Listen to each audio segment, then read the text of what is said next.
Action RPG Mortal Shell is the debut title from Cold Symmetry, a studio composed of industry veterans, and it shows. It did very well in its PC beta period, clocking in about 350,000 players, and feedback was generally favourable, but now, released more or less out of the blue on PC, PS4 and Xbox One, is it the Lord Ran of its own destiny, or are we getting a bit blood bored of the same old dance? Sorry, I'm really sorry for that. I'm Mick Fraser for God is a Geek, and here comes the review.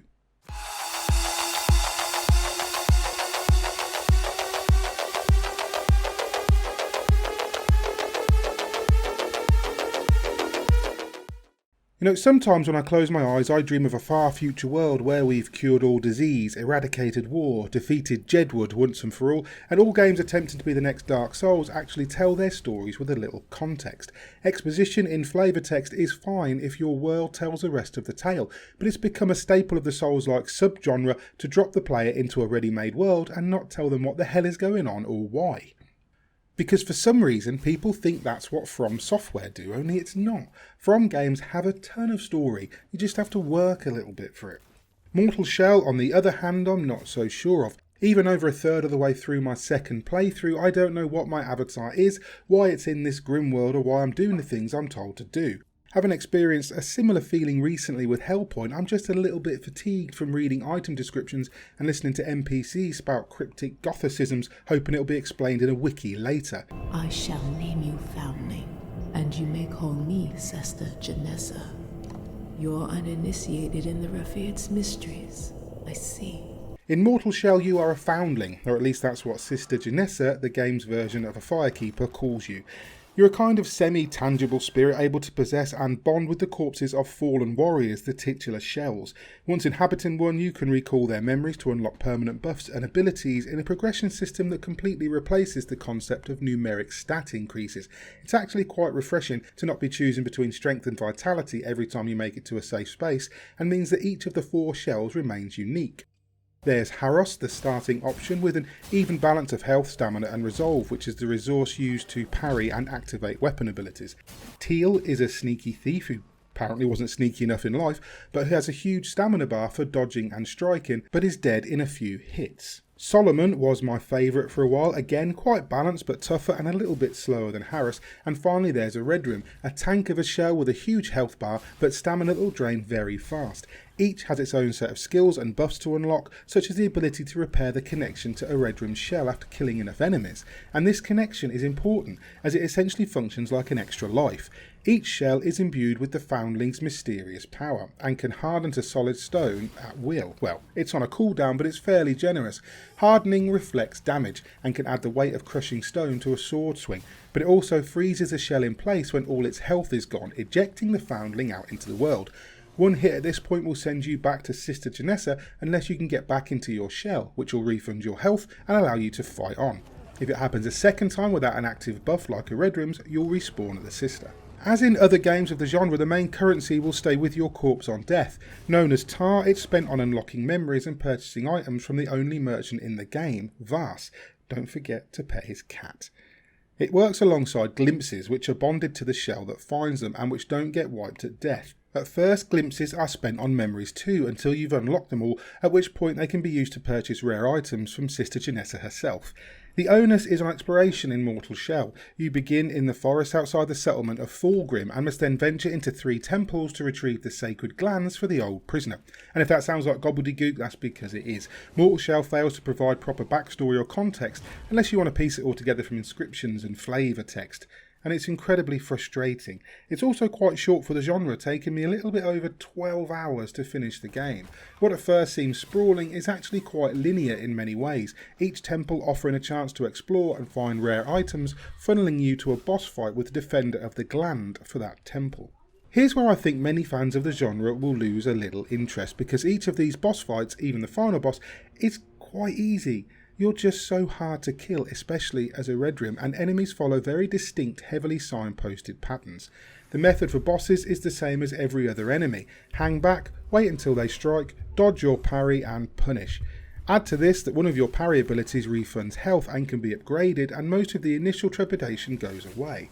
I died a lot, mostly through rushing and not thinking, but it's not a steep challenge, at least not in the first run. There is a new game plus mode though when you're done, which is certainly tougher. Once you've beaten a boss and are in possession of a gland, the world changes a bit. Enemies become more plentiful, some of them are different, and the whole place is covered by thick fog. Also, all the little chests you've been seeing in the starter area only unlock when the fog is in, granting some great items as a reward. Once you've done it once, you'll meet an NPC who'll bring in the fog in exchange for your glimpses. There are only 4 weapons in the game, or 5 if you count the Ballistazooka, a shoulder-mounted crossbow that I missed on my first run, and 3 of them are slow, two-handed weapons. The exception is the hammer and chisel, super fast and super weak, but deadly in Teal's hands as he can attack and dodge so much before his stamina is depleted. Each weapon can be upgraded with quenching oil and various artifacts to unlock and improve its unique art, which can be activated when your resolve is full.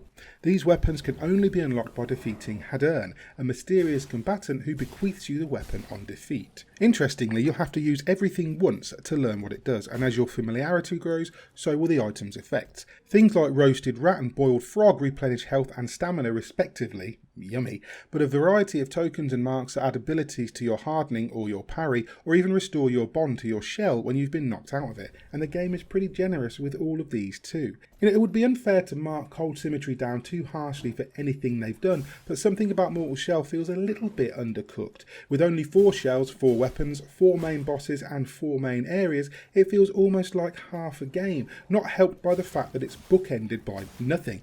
There's no story framework, no side quests, and if there are hidden areas to be found, then I admit I missed them and didn't feel overly compelled to explore every nook and cranny to find them. At the point where I expected the game to open up, maybe finally give me a fast travel option because it sorely needs it, it ended, and I'll be willing to bet that almost 2 hours of my 12-hour playtime was spent lost and backtracking.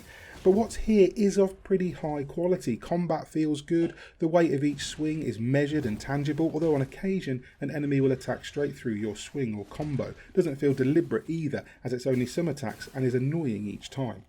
The few areas are detailed and well populated with enemies, chests and snippets of broken lore, and it looks good too, with little touches to the enemy animation and environments that add atmosphere and vitality to the world. If anything, it left me mostly satisfied but hungry for more, and not just repeated New Game Plus runs, but more of the world itself. If anything though, I'd say it's a little too derivative of From Software's world, visually at least. It struggles to really find its own identity, and few areas stick in the memory, besides the second temple I finished, which was like a huge open area full of teleport gates that I almost certainly didn't fully explore. I could have done more in my first run. I could have experimented further with each shell, maybe maxed them all out, explored every area fully, and I may well go back for a more relaxed run now I know what to expect. It's the sort of game that gets you that way, but I do worry veterans of the Soul games and their ilk will find it too simple and straightforward. In many ways, it's refreshing to play a 12-hour adventure with a bit of replay value instead of a 40-hour slog or 60-hour open world tick box, and I'll give Cold Symmetry props for that. Perhaps more accessible to newcomers, it could be a gateway game for those who've avoided the genre in the past. Challenging enough to stay entertaining throughout and atmospheric in the right ways, a little more attention to the story would have gone a long way. As it stands, Mortal Shell is an intriguing, compelling adventure and an accomplished addition to the Soulslike genre, and for that reason, I'm going to score it 7.5 out of 10.